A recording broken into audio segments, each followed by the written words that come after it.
dikasih nama siapa? Kumala.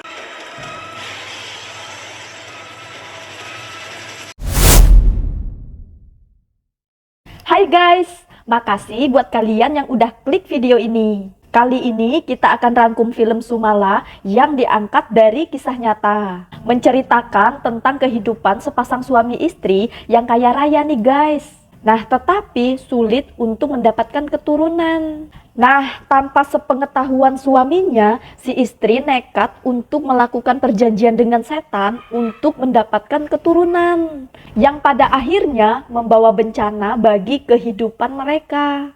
Bagaimana ceritanya? Tapi sebelum lanjut, buat kalian yang belum subscribe, silakan subscribe terlebih dahulu untuk dukung channel ini guys. Cerita berlatar di sebuah desa terpencil di Kabupaten Semarang, di mana konon nama Sumala sangat ditakuti oleh penduduk desa pada masa itu. Kasus hilangnya anak-anak di desa ini masih belum terpecahkan hingga sekarang.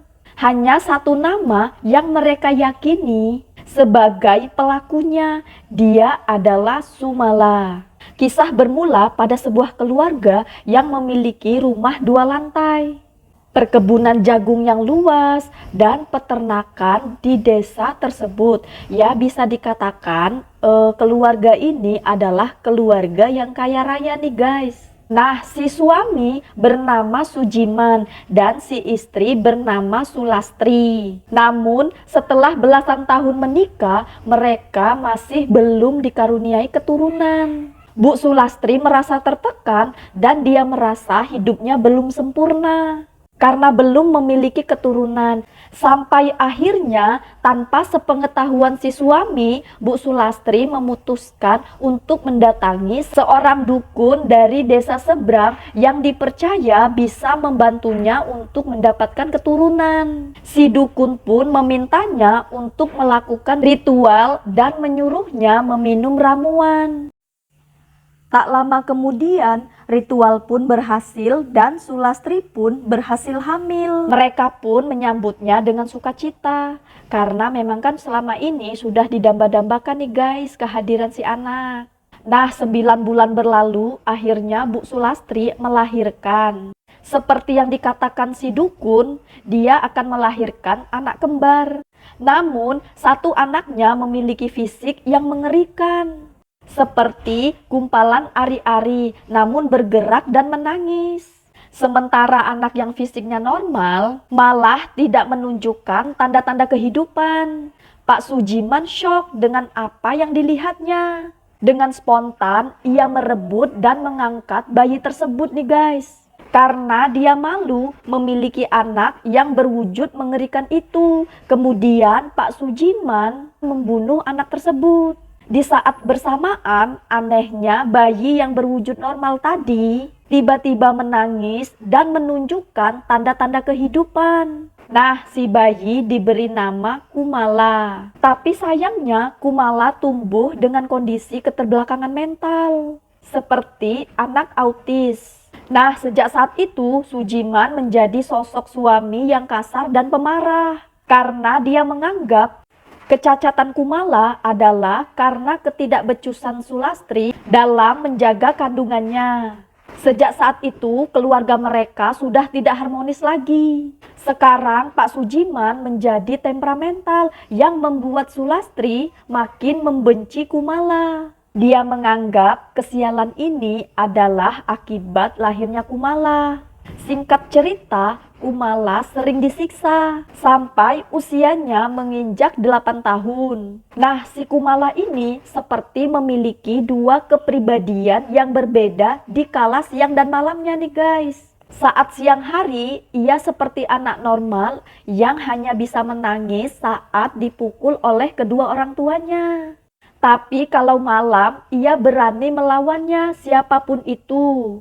Bahkan Kumala nyaris menusuk ayahnya yang memukulnya saat ia sedang bermain piano karena dianggap mengganggu. Nah, Kumala juga pernah kepergok sang nenek sedang makan ayam hidup-hidup di dalam kandang nih guys, yang tak jauh dari rumahnya. Kumala makan dengan lahap, seperti orang yang sedang kelaparan. Tapi anehnya ketika ditanya, dia hanya bisa menjawab, bukan dia yang melakukannya, melainkan Sumala. Mbok Sum pun kaget mendengar nama itu. Pak Sujiman pun mulai merasa takut dengan tingkah laku Kumala. Hanya Mbok Sum yang masih sayang dan mau merawat Kumala dengan keterbatasannya. Suatu hari Kumala melihat anak-anak bermain dari bilik jendela kamarnya. Ia penasaran dan ingin ikut bermain bersama. Namun anak-anak itu malah ketakutan melihat Kumala. Dengan spontan mereka melempari Kumala dengan batu dan lumpur sambil mengatakan kalau Kumala itu adalah anak setan. Nah, beberapa hari setelahnya, Supri, anak yang membuli Kumala, tiba-tiba dinyatakan hilang. Selang beberapa hari kemudian, Supri ditemukan di dalam sumur kecil dekat perkebunan milik Pak Sujiman, dalam kondisi tidak bernyawa.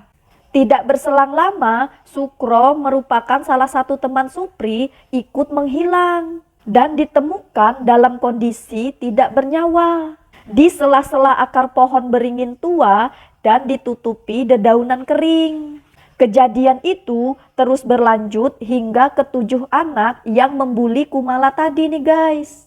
Hari itu semua hilang secara berurutan dan mereka ditemukan dalam kondisi tidak bernyawa. Nah, kejadian ini membuat desa gempar. Warga yang marah pun menuduh Pak Sujiman adalah pelakunya. Tapi mereka tidak mempunyai cukup bukti. Beberapa hari kemudian, warga menemukan Pak Sujiman dan Bu Sulastri sudah tidak bernyawa di dalam rumahnya. Nah, saat kejadian, Kumala menghilang secara misterius.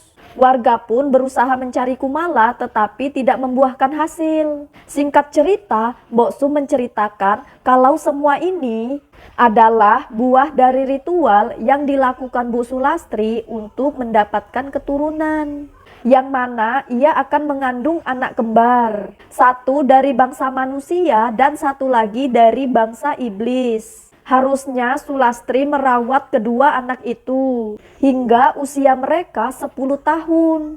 Tapi anak yang buruk rupa akan memiliki sifat buruk dan sangat nakal. Dan setelah mereka berusia 10 tahun, anak iblis itu akan pergi meninggalkan keluarga ini, sehingga mereka bisa bahagia. Namun sayangnya Sujiman membuat kesalahan dengan membunuh bayi buruk rupa tersebut tepat setelah kelahirannya. Dan akibat hal tersebut, si jabang bayi iblis tersebut malah akan kembali ke dalam raga Kumala ketika ia memasuki usia 10 tahun. Ya, bisa dikatakan si Sumala ini sedang mencari raga nih guys.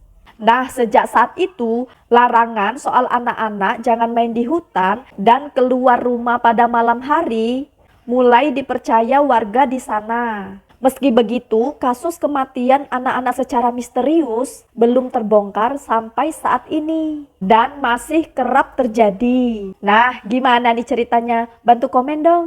Semoga kita semua dijauhkan dari hal-hal yang merugikan. Sampai ketemu lagi di video aku selanjutnya. Bye-bye.